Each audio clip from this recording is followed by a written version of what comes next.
Okay, तो देखिए अभी हमने देखा कि फ्लोर प्लान कैसे बनाया जाता है। फ्लोर प्लान बन जाता है, उसके बाद बात आती है जैसे वहाँ पर डायमेंशनिंग हमें करनी है, या आपको मैंने एक फिट इंच वाला प्लान दिया था कल, उसमें आप डायमेंशंस देख सकते हैं, तो वहाँ मेंशन होता है डायरेक्टली उस तरह के डायमेंशंस अगर आपको देना हो। जैसे फॉर एन एग्जांपल आप इस प्लान में देख सकते हैं, इधर रखा ना 9 इंच 12 फीट 8 इंच 9 इंच। इस तरीके से अगर डायमेंशनिंग आपको करनी है या कोई डायमेंशन आपको मेज़र करके देखना है जो आपने बनाया है वो सही है या नहीं, तो उसके लिए आप कुछ शॉर्टकट्स यूज़ कर सकते हैं। अभी तो मैंने आपको रैंडम ये बता दिया था, आप यहाँ से चूज़ कर लें। अभी इन सब के शॉर्टकट भी होते हैं। अगर शॉर्टकट की बात करते हैं तो आप देखिए यहाँ पर आपके पास दिया गया है लीनियर किसे कहते हैं, जो लाइन स्ट्रेट होती है, वो हॉरिजॉन्टल भी हो सकता है या वर्टिकल भी हो सकता है। इसके अलावा अगर कोई लाइन होती है तो उसे बोलते हैं अलाइंड, यानी कि वो किसी रैंडम एंगल पर 30 डिग्री 60 डिग्री 45 डिग्री 15 डिग्री कितना भी एंगल हो सकता है। अलाइंड अगर लाइन है और आप उसकी लेंथ मेज़र करना चाहते हैं, ये वाली देखिए, एक डायमेंशन ये भी हो सकती है कि इन दोनों पॉइंट्स के बीच का हॉरिजॉन्टल डिस्टेंस या इन दोनों पॉइंट्स के बीच का वर्टिकल डिस्टेंस, ये लीनियर होगा। लेकिन इस लाइन के अलोंग अगर इसकी लेंथ आपको मेज़र करना है वो अलाइंड होता है। कहीं भी जाइए आप देखो हर एक वर्ड का शॉर्टकट डी से शुरू हो रहा है। डी का मतलब है डायमेंशन, लीनियर है तो एल आई, अलाइंड है तो ए एल, एंगुलर है तो A N, radius R A, diameter D I, arc length A R, continuous C O, base line B A और कोऑर्डिनेट ओ आर। यानी कि अगर आप कोऑर्डिनेट को हटा दें तो इसमें बस आपको देखना ही है, पहले ही 2 लेटर केवल उसने लिए हैं, तो याद भी करने में कुछ नहीं है, बस डी करना है, उससे आगे आप कंडीशंस लगा सकते हैं। ऑटोकैड पर आते हैं। अगर सपोज आपको इस लाइन से इस लाइन के बीच का डिस्टेंस मेज़र करना है तो वो स्ट्रेट डिस्टेंस है। आपने बोला D L I enter, D L I enter आप प्रेस करते हैं, आप यहाँ जाते हैं कर्सर लेकर, फर्स्ट पॉइंट ये है, सेकेंड पॉइंट ये है, ड्रैग करते हैं, थर्ड पॉइंट ये है। अब लाइन टाइप हिडन आ रही है, क्यों? क्योंकि ऊपर देख सकते हैं आप हिडन लाइन टाइप सेलेक्टेड है। कल हमने प्रॉपर्टीज़ के बारे में पढ़ा था, तो हम इसे डिफ़ॉल्ट कर देते हैं बाय लेयर। अब मेज़र करें डी एल आई एंटर, आप बोलेंगे first point, second point, drag करेंगे थर्ड पॉइंट। अब आप देखिए 317 आ रही है डायमेंशन, लेकिन डायमेंशन का टेक्स्ट छोटा है जो आपको इस लेवल पर नज़र ही नहीं आ रहा है। पहले डायमेंशन की बात कर लेते हैं, मेज़र कर रहा है। इसी तरह अगर मुझे वर्टिकल डिस्टेंस मेज़र करनी होगी, डी एल आई एंटर, आपने बोला ये पॉइंट पहला है, ये पॉइंट दूसरा है, मैं इसको मेज़र करता हूँ तो ये आ रहा है टोटल 360। साइज़ की बात करें तो आप डी एंटर, डायमेंशन हमने स्टाइल मैनेजर हमने स्टार्टिंग में पढ़ा था। यहाँ आते हैं, मॉडिफाई पर क्लिक करते हैं। मॉडिफाई पे क्लिक करने के बाद सबसे पहला ऑप्शन है लाइंस। लाइन के बारे में हमने बोला सिंबल एंड एरोज पर चलते हैं। जो एरो का साइज़ है बहुत छोटा है, वो नज़र नहीं आ रहा, मैंने साइज़ कर दिया 10। टेक्स्ट जो लिखा आ रहा है उसका भी हाइट मैंने कर दिया 10। इसको ओके किया, सेट करंट किया, क्लोज किया, तो आप देखो साइज़ इंक्रीज़ हो गया है, एरो का भी और टेक्स्ट का भी। लेकिन इस लेवल पर मुझे नज़र आना चाहिए अप्रॉक्स, जो नहीं आ रहा है।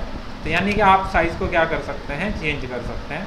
आपको इसी तरह ध्यान रखना है, अपने प्लान के साइज़ के अकॉर्डिंग आपको ये साइज़ चेंज करना पड़ सकता है। जब आप चेंज करेंगे, सेट करेंगे, क्लोज करेंगे, साइज़ हो जाएगा।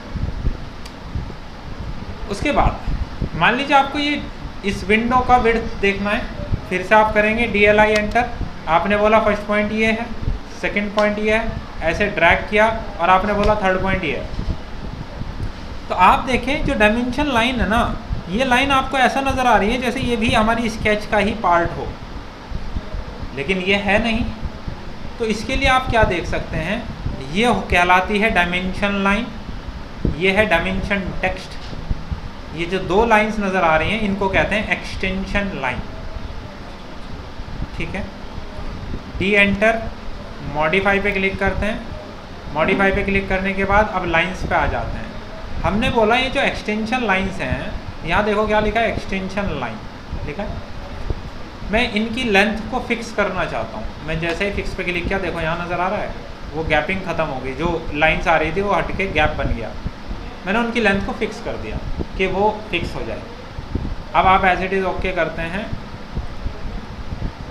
लेंथ फिक्स हो गई। आपने बोला मुझे एरोज यूज़ नहीं करने, हम देखते हैं ना कुछ इंक्लाइंड लाइंस लगी होती हैं डायमेंशंस के बीच। तो जब आप डायमेंशन पे जाएंगे आप यहाँ देखेंगे एरो की जगह आपको ये ऑप्शंस दिए गए हैं। आपको ऑब्लिक यूज़ करना है, ऑब्लिक यूज़ हो गया, ओके किया, सेट करंट किया, क्लोज कर दिया, तब ऑब्लिक लग गया।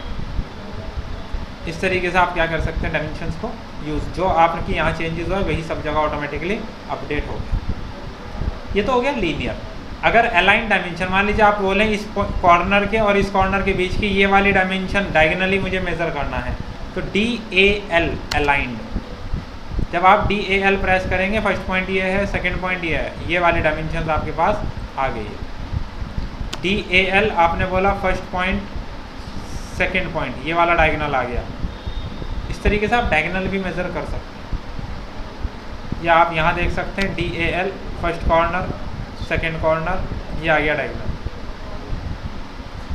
अगर आपको कोई एंगल मेज़र करना है, अभी अगर हम बात करें जैसे ये केस है, ये एंगल कितना होगा 90 degree. DAN, D for dimension, AN लिया है एंगल से। आपने बोला फर्स्ट लाइन सेकेंड लाइन, ये एंगल दिखा रहा है, जहाँ प्लेस करना है रखते। या अगर कोई और एंगल आप लेते हैं,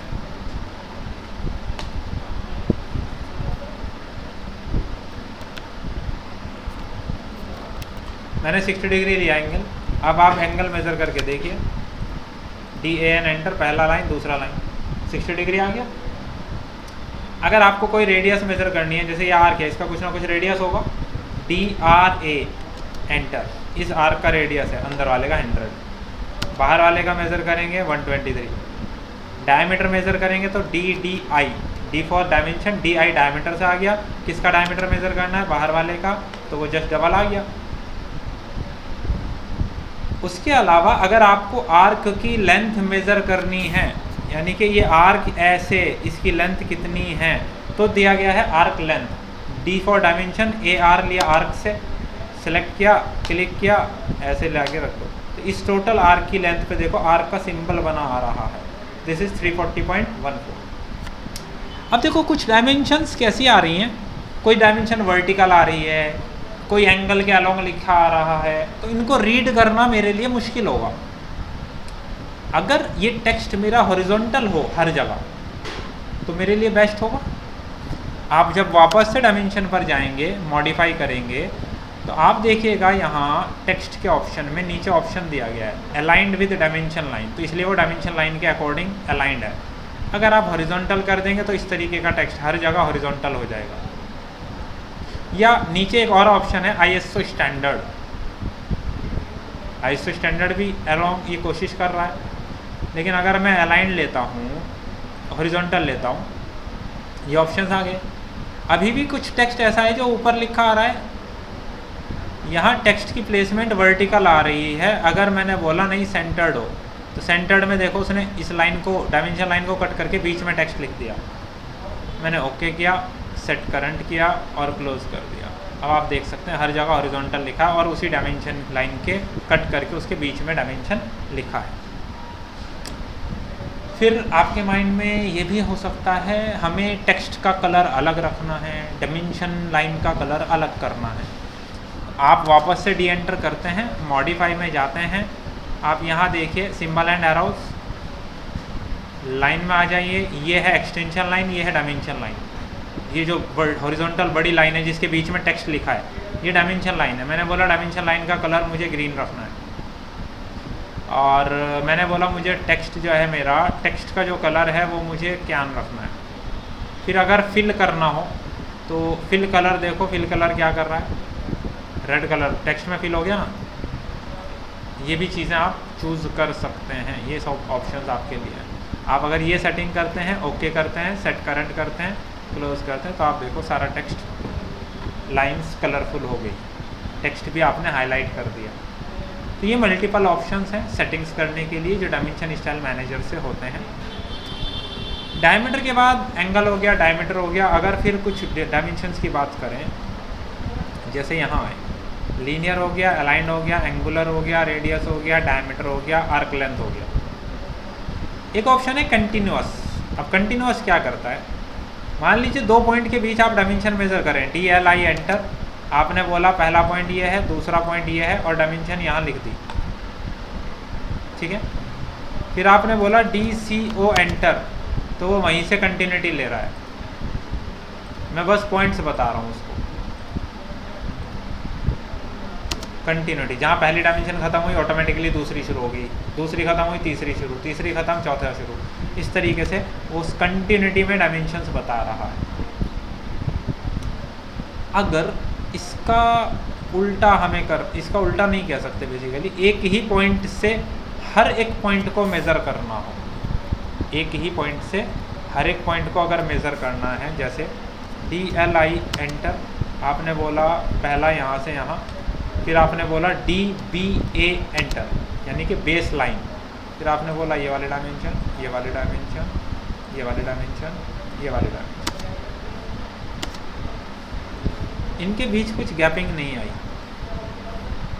आप देखो ये सारे डायमेंशंस को आप क्लिक करके भी अलग अलग मैनुअली भी कर सकते हैं।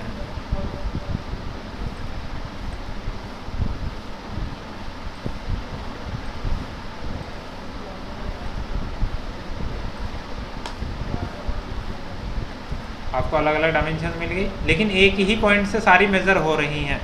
इसे कहते हैं बेस लाइन डायमेंशन, कि एक ही बेस से आप सारे डायमेंशंस को डिफाइन कर रहे हैं, either that is a point और object, base line dimension.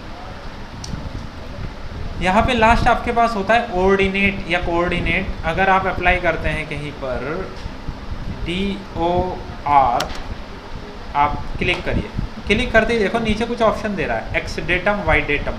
X का मतलब यहाँ आप एक्स की वैल्यू देखना चाहते हैं, जैसे होता है ना एक्स कोमा वाई, उस तरीके से अगर आप एक्स की वैल्यू देखना चाहते हैं तो यहाँ पर एक्स की वैल्यू 1324 है। अगर यहाँ पर मैं y की वैल्यू देखना चाहता हूँ तो y प्रेस करूँगा और y की वैल्यू यहाँ पर 1324 है। यानी कि आप किसी भी लोकेशन की वैल्यू को मेज़र कर सकते हैं। लेकिन इससे बेटर एक और ऑप्शन हमारे पास होता है जो यहाँ बेसिकली मेंशन नहीं है। वो ऑप्शन क्या होता है, हमारे पास एक कमांड होती है इंक्वायरी कमांड, वो बेसिकली ऐसे कह सकते हैं आप, इंक्वायरी कमांड के लिए शॉर्टकट होता है ID एंटर। जैसे अगर आप कहीं जा रहे हैं, आप बाइक चला रहे हैं या आप कहीं ऐसे जा रहे हैं, सिक्योरिटी रीज़न की वजह से किसी ने आपको रोका है, कोई पुलिस वाले ने, तो क्या बोलता है अपनी ID दिखाइए, उससे आपकी पहचान होती है। सेम इसी तरह कोई स्केच आपके प्लेन पे किस जगह बनी हुई है, ये उसकी ID उसको बताएगी। तो ID से आप उसके बारे में इंक्वायरी कर सकते हैं। जैसे for an example ID enter, मैंने किसी पॉइंट को, इस पॉइंट को सेलेक्ट किया, तो यहाँ देखो x की वैल्यू 0 है, y की वैल्यू 1324 है। मैंने प्रेस किया, मैंने ये पॉइंट प्रेस किया, देखो यहाँ x की वैल्यू 1072 है, y की वैल्यू 1324 है, z की वैल्यू 0 है, क्योंकि z में तो अभी हमने काम ही नहीं किया। या आप किसी भी पॉइंट की, इस रैंडम पॉइंट की देखो ID एंटर, इस पॉइंट को जाके सेलेक्ट किया, x की वैल्यू 546, y की वैल्यू 406, ये आपको वैल्यूज़ बता देता है। किसी भी पॉइंट का आप कोऑर्डिनेट्स निकाल सकते हैं। कोऑर्डिनेट्स का मतलब क्या है, x की वैल्यू और y की वैल्यू, ठीक है। ये होता है ऑल अबाउट डायमेंशन, ठीक है। यहाँ मैं इसको रोकता हूँ।